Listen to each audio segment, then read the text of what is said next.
Myanmar military announced a major cabinet reshuffle with massive removals and appointments hours after the country declared the state of emergency on Monday. Under the cabinet reshuffle, new union ministers were appointed for 11 ministries while 24 deputy ministers were removed from their posts. According to the military statement, Union Chief Justice and the judges of the Supreme Court of the Union, Chief Justices and judges of regional or state high courts are allowed to remain in office. Members of Anti-Corruption Commission, Chairman, Vice Chairman and members of the Myanmar National Human Rights Commission will also remain in office. The move came after the President's office declared a state of emergency for 1 year and the legislative, executive and judicial powers were handed over to the Commander-in-Chief of Defense Services earlier Monday. Myanmar leaders including State Councillor Aung San Suu Kyi, President U Win Mint, regional and state ministers and some Central Executive Committee members of the ruling National League for Democracy NLD were detained by the military in the early hours of Monday. US President Joe Biden has threatened to reinstate sanctions in Myanmar after the country's military seized power. Myanmar's army detained Aung San Suu Kyi and other elected leaders, accusing Ms. Suu Kyi's party of fraud over its recent landslide election win. In a statement, Mr. Biden said, quote, "Force should never seek to overrule the will of the people or attempt to erase the outcome of a credible election," unquote. The United Nations and the UK have also condemned the coup. The US had removed sanctions over the past decade as Myanmar progressed to democracy.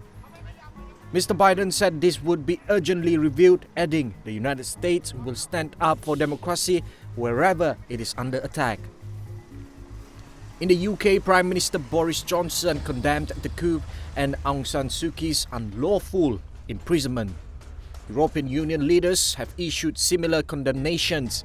China, which has previously opposed international intervention in Myanmar, urged all sides in the country to resolve differences. Some regional powers, including Cambodia, Thailand and the Philippines, have said it is an internal matter. A massive winter storm has pummeled the US East Coast, grounding flights, shuttering vaccination sites and bringing New York City to a standstill. By Monday afternoon, as much as 48 centimeters of snow had already fallen in parts of New Jersey and Pennsylvania, and 43 centimeters in New York City. New York City and New Jersey have both declared a state of emergency. The U.S. National Weather Service said the storm will move up to New England before tapering off on Tuesday. Wind gusts of up to 50 miles per hour are also forecast for several days, creating a blinding, blowing snowstorm. In New York City, vaccinations will be cancelled through to Tuesday, as Mayor de Blasio has said it is not safe for older residents to go outside in the blizzard conditions. In Washington, D.C., many have enjoyed the snow in front of the capital's iconic landmarks.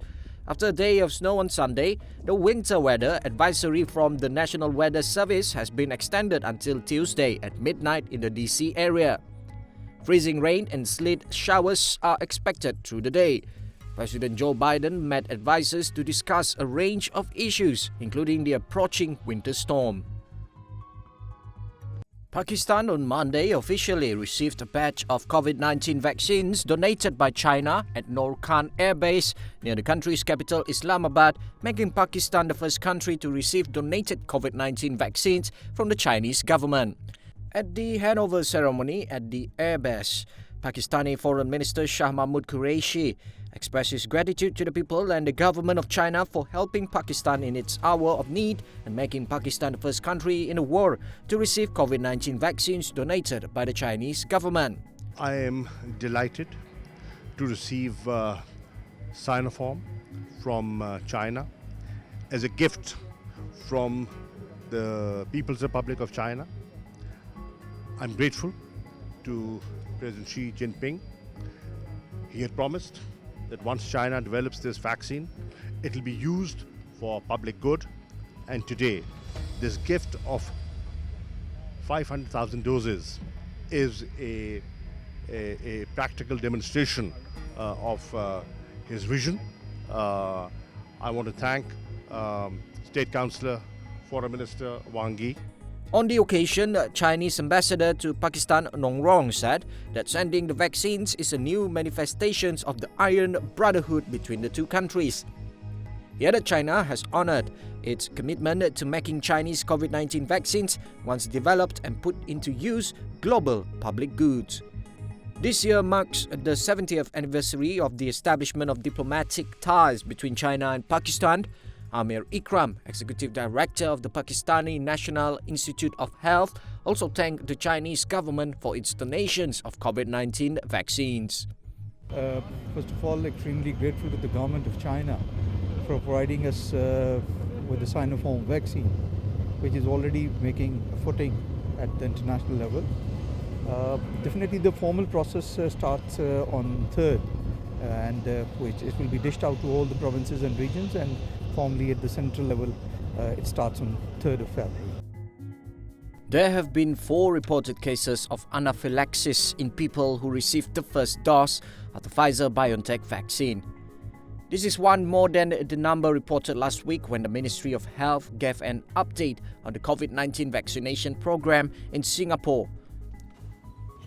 Malaysian squash queen Dato' Nicole David has been crowned the World Games greatest athlete of all time with a huge win in the global online poll that ended at 9 p.m. yesterday. Being the only Asian candidate, the 8-time squash world champion who had been the front runner since day one, garnered 318,943 votes to secure the win with an over 200,000 vote majority.